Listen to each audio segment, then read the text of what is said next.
आज किष्किंधा कांड का 34वां सर्ग सुनाती हूँ, जिसमें सुग्रीव का लक्ष्मण के पास जाना और लक्ष्मण का उन्हें फटकारना है।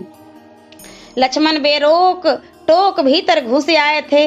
उन पुरुष शिरोमणि को क्रोध से भरा देख सुग्रीव की सारी इंद्रियां व्यथित हो उठी। दशरथ पुत्र लक्ष्मण रोष पूर्वक लंबी सांस खींच रहे थे और तेज से प्रज्वलित से जान पड़ते थे। अपने भाई के कष्ट से उनके मन में बड़ा संताप था। उन्हें सामने आया देख वानर राज श्रेष्ठ सुग्रीव स्वर्ण का सिंहासन छोड़कर कूद पड़े, मानो देवराज इंद्र का भली भांति सजाया हुआ महान ध्वज आकाश से पृथ्वी पर उतर आया हो।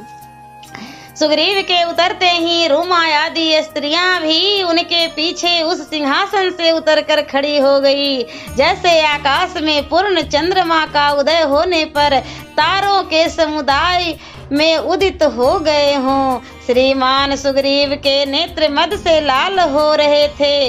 वो टहलते हुए लक्ष्मण के पास आए और हाथ जोड़कर खड़े हो गए।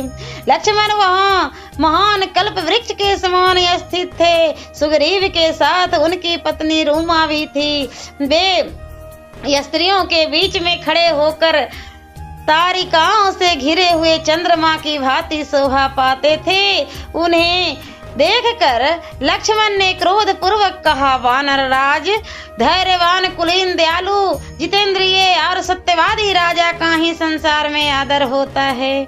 जो राजा धर्म में स्थित होकर उपकारी मित्रों के सामने की हुई अपनी प्रतिज्ञा को झूठी कर देता है, उससे बढ़कर अत्यंत क्रूर कौन होगा। असवधान की प्रतिज्ञा करके उसकी पूर्ति न करने पर अस्वार्थ नृत्य नामक पाप होता है। यह पाप बन जाने पर मनुष्य 100 अश्वों की हत्या के पाप का भागी होता है।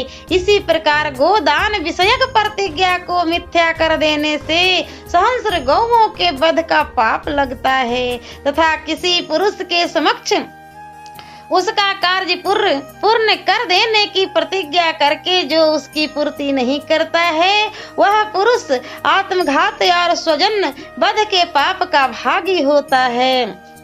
वनराज जो पहले मित्रों के द्वारा अपना कार्य सिद्ध करके बदले में उस मित्रों का कोई उपकार नहीं करता है, वह कृतज्ञ एवं सब प्राणियों के लिए बद्ध है।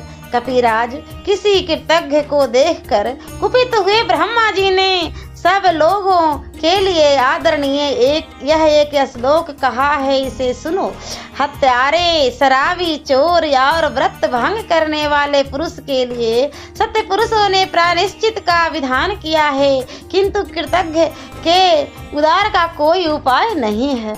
वानर तुम अनार्य कृतज्ञ और मिथ्यावादी हो, क्योंकि श्री रामचंद्र जी की सहायता से तुमने पहले अपना काम तो बना लिया, किंतु जब उनके लिए सहायता का अवसर आया तब तुम कुछ नहीं करते।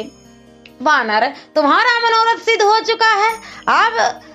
अब तुम्हें परोपकार की इच्छा से श्री राम की पत्नी सीता की खोज के लिए प्रयत्न करना चाहिए, परंतु तुम्हारी दशा यह है कि अपनी प्रतिज्ञा को झूठी करके ग्राम भोगों में आसक्त हो रहे हो। श्री रामचंद्र जी यह नहीं जानते कि तुम मेढक की सी बोली बोलने वाले सर्प हो।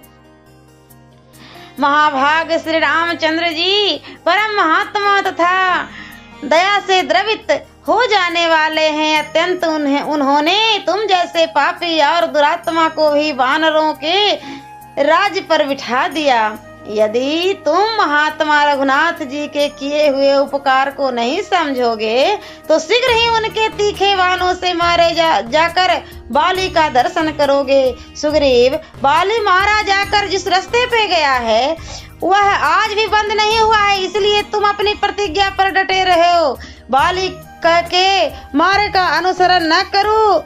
इक्ष्वाकु कुल शिरोमणि श्री रामचंद्र जी के धनुष से छूटे हुए उन वज्र तुल्य बाणों की और निश्चय ही तुम्हारी दृष्टि नहीं जा रही है, इसलिए तुम ग्राम सुख का सेवन कर रहे हो और उसी में सुख मानकर श्री रामचंद्र जी के कार्य का मन से भी विचार नहीं करते हो। सियावरे रामचंद्र की जय। और मैं अगले वीडियो में किष्किंधा कांड का 35वां सर्ग सुनाऊंगी।